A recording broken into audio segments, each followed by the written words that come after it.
સૌના આદિ આચાર્ય એટલે કે સનાતન હિન્દુ ધર્મ, પછી એ લક્ષ્મીનારાયણ હોય કે સ્વામિનારાયણ હોય, નરનારાયણ હોય, કોઈ પણ આપણા સનાતન હિન્દુ ધર્મના આદિ આચાર્ય એ ભગવાન વેદ વ્યાસ કહેવાય.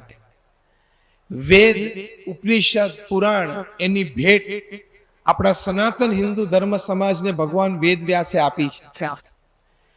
એમણે આપણને જીવનનો નિષ્કર્ષ શીખવાડ્યો છે કે આપણું આ મનુષ્ય જીવન છે એમાં આપણો મુખ્ય હેતુ શું છે. આપણે પરિવાર પણ ચલાવીએ, આપણે વેપાર ધંધો પણ કરીએ, એ બધું જ કરવું, પણ એની સાથે સાથે મુખ્ય કામ ન ભૂલવું. એ આપણા સૌના આદિ આચાર્ય એવા ભગવાન વેદ વ્યાસ એમણે વાત લખી છે. આલોડ્ય સર્વ શાસ્ત્રાણી વિચાર્ય ચ પુનઃ પુનઃ ઇદમ એકમ શુનિસ્પનમ ધ્યેયો નારાયણો હરિ. ભગવાન વેદ વ્યાસે કહ્યું કે સમગ્ર વેદ, ઉપનિષદ, પુરાણ એ તમામમાં એની જે રચના મેં કરી, એમનો અભ્યાસ કર્યો અને તમામ ઉપર નજર ફેરવતા મુખ્ય વાત મારા નજરમાં એ આવી છે, આલોડ્ય સર્વ શાસ્ત્રાણી, દરેક શાસ્ત્રોનો અભ્યાસ કરીને, વિચાર્ય ચ પુનઃ પુનઃ, વારે વારે વિચાર કરીને, ઇદમ એકમ શુનિસ્પયમ, એક જ વાત નક્કી થઈ, ધ્યેયો નારાયણો હરિહિ, કે મનુષ્ય જીવનનું ધ્યેય એ ભગવાન પ્રત્યેની શ્રદ્ધા ભક્તિ, ભગવાનની પ્રાપ્તિ, મોક્ષ, ભગવાનના ધામની પ્રાપ્તિ થાય એ મનુષ્ય જીવનનો મુખ્ય હેતુ છે.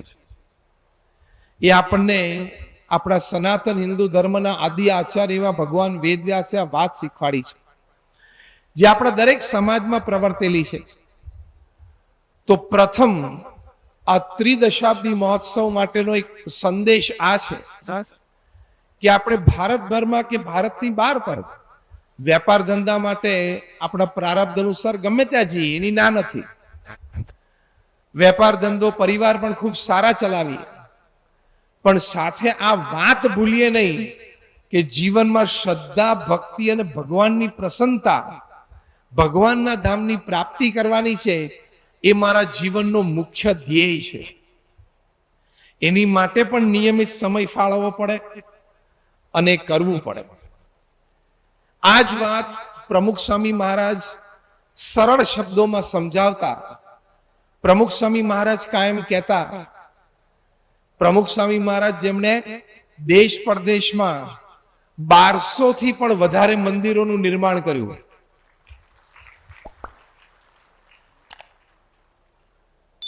એક સંત, એક વ્યક્તિ જેણે 1200 મંદિરોનું નિર્માણ કર્યું અને 1200 મંદિરોમાં મૂર્તિ પ્રતિષ્ઠા કરી, પ્રાણ પ્રતિષ્ઠા કરીને ભગવાનને પધરાવ્યા, એવા પ્રમુખ સ્વામી મહારાજ આપ સર્વે નામ પણ સાંભળ્યું હશે અને દર્શન પણ કર્યા હશે.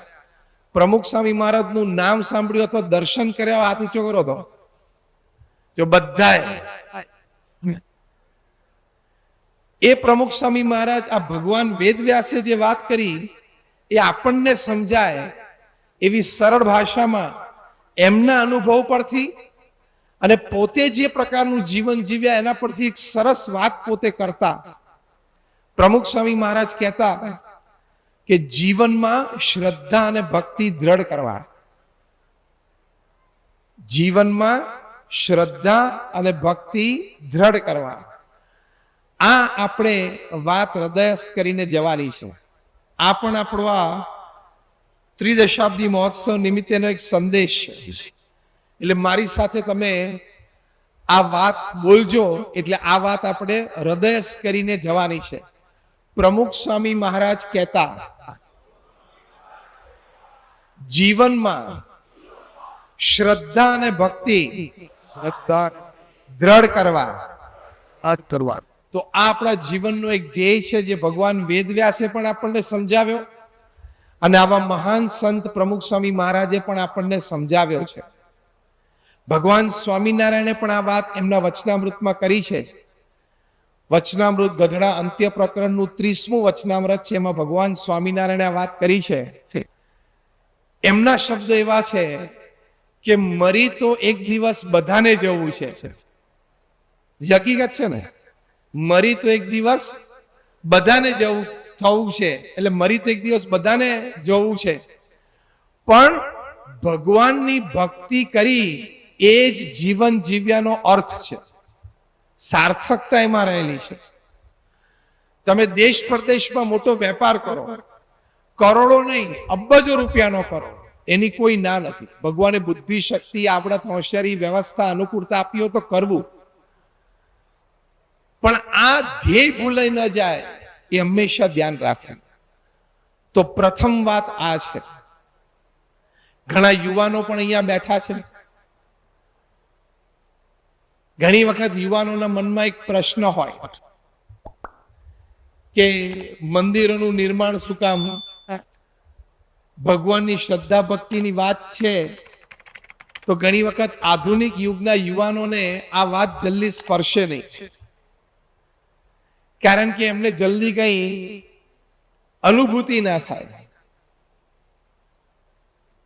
કારણ કે અત્યારે આ યુવાનો છે ને એ ફાસ્ટ જમાનામાં ઉછરેલા છે, ટચસ્ક્રીન જમાનામાં ઉછરેલા છે. એટલે એને એમ હોય કે જેમ હું મારા મોબાઈલના સ્ક્રીનને અડું છું અને ડિસ્પ્લે બદલાય છે, એમ હું એક વખત મંદિરે જઈને દર્શન કરું અને મારું કામ થઈ જવું જોઈએ તો હું માનું ભગવાન છે.